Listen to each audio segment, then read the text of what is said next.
খুলনা শহরে অনেক সুন্দর সুন্দর ঘোরার জায়গা আছে, তবে তার ভিতরে এই জায়গাটা অন্যতম। এখানে আসতে আপনার লাগবে না কোনো টিকিট। তাছাড়া এখানে দিনে থেকে রাতের ভিউটাই বেশি ভালো লাগে। আজ আপনাদের সাথে রাতের এবং দিনের দুইটা ভিউই শেয়ার করব, এবং এখানে আপনারা কিভাবে আসবেন, এটা লোকেশন কোথায়, সবকিছু নিয়ে থাকছে আজকের ভিডিও। আসসালামু আলাইকুম, হ্যালো এভরিওয়ান, সবাই কেমন আছেন? আশা করি ভালো আছেন এবং আমি অনেক ভালো আছি। শুরুতেই তো এদিক সেদিক দেরি না করে ফাইনালি চলে আসলাম মূল গন্তব্য স্থানে। এসে তো দেখি এখানে বাইকটি পার্কিং করারও সুন্দর একটি জায়গা আছে। তাছাড়া সেখানে বাইকটি পার্কিং করে কিন্তু চলে আসলাম নদীর পাড়ে সুন্দর একটি জায়গাতে। তাছাড়া আমরা যেখানে দাঁড়িয়ে আছি এখানে কিন্তু তিন দিক থেকে তিনটা নদী এসে কিন্তু এখানে মিলে গেছে, মানে এটা কিন্তু তিন নদীর মোহনা বললেই চলে।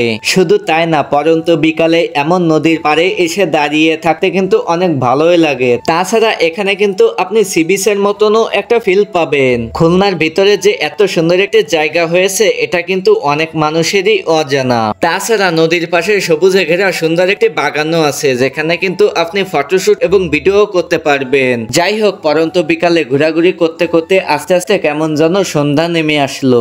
সন্ধ্যার পরে এখানে আপনার সর্বপ্রথম যেটি ভালো লাগবে সেটি হচ্ছে এই বট গাছটি, মানে এই গাছটি সাইডে লাইটিং এ ভরা, যেটা কিন্তু আপনার সন্ধ্যার পরে তাকালেই এমনিতে চোখটা দাঁড়িয়ে যাবে। তার একটু সামনে আসলেই আপনি দেখতে পারবেন লাইটিং এ ভরপুর সুন্দর একটি ঝুলন্ত ব্রিজ। তাছাড়া খুলনার ভিতরে এত সুন্দর একটি ঝুলন্ত ব্রিজ দেখে কিন্তু আমার অনেক ভালোই লাগছে।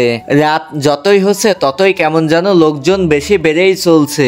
ঝুলন্ত ব্রিজের নিচে রয়েছে ছোট্ট একটা লেক, এখানে কিন্তু পা দিয়ে প্যাডেল করে সুন্দর একটি ছোট বোট চালাতে পারবেন। এর পাশেই রয়েছে সুন্দর একটি প্লেস, যেখানে কিন্তু আপনি বসে কিছু ফটোশুট এবং ভিডিও করতে পারবেন। তাছাড়া এখানে যে ভাইরে ভাই এত পরিমাণে ভিড় ছিল এই ভিডিও আর ফটোশুট করা নিয়ে, তার ভিতর থেকে তো আমি ঠেলাগুটো দিয়ে ফাইনালি ভিডিও এবং ফটোশুট করেই নিলাম। তাছাড়া এ পাশে ছিল গোলপাতা এবং কাঠের তৈরি কিছু ছোট ছোট ঘর, যেগুলো কিন্তু লাইটিং এবং ডেকোরেশনটা ছিল অসাধারণ। শুধু তাই না, এখানে কিন্তু সুন্দর একটি রেস্টুরেন্টও আছে, কিন্তু এখান থেকে আমরা কিছু ট্রাই করি নাই। আপনারা যদি এখান থেকে কেউ ট্রাই করে থাকেন অবশ্যই কিন্তু কমেন্টে জানাবেন। এবার চলুন এটা লোকেশন কোথায় সেটাই জেনে নি। এটা লোকেশন হচ্ছে খুলনা খালিশপুর আলমনগর চরের হাট, আর এই সুন্দর জায়গাটার নাম হচ্ছে রিভার ভিউ ক্যাফ। তাছাড়া এই জায়গাটাই আপনারা কে কে এসেছেন অবশ্যই কমেন্টে জানাবেন। যাই হোক, সেখান থেকে ঘোরাঘুরি করতে করতে অনেক রাতই হয়ে গেছে, মানে রাত 10টাই বেজে গেছে।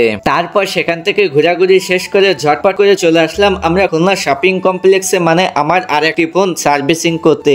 আসলে ফোনটা কালকে রাতে একটু ডিস্টার্ব দেওয়ার কারণে আজকে নিয়ে চলে আসলাম ফোনটা সার্ভিসিং করতে।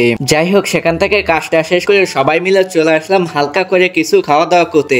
আর এই খাওয়া দাওয়া শেষ করতে করতে রাত বেজে গেল প্রায় 12টা। তারপর তো ঝটপট করে বাসার দিকেই রওনা দিলাম। যাই হোক, আজকের ভিডিওটা এই পর্যন্ত। তাই যারা ইউটিউব থেকে দেখছেন ইউটিউব চ্যানেলটি সাবস্ক্রাইব করবেন, আর যারা ফেসবুক পেজটি দেখছেন পেজটি অবশ্যই ফলো করে দিয়ে যাবেন। সবাই ভালো থাকবেন, সুস্থ থাকবেন। বাই বাই, আসসালামু আলাইকুম।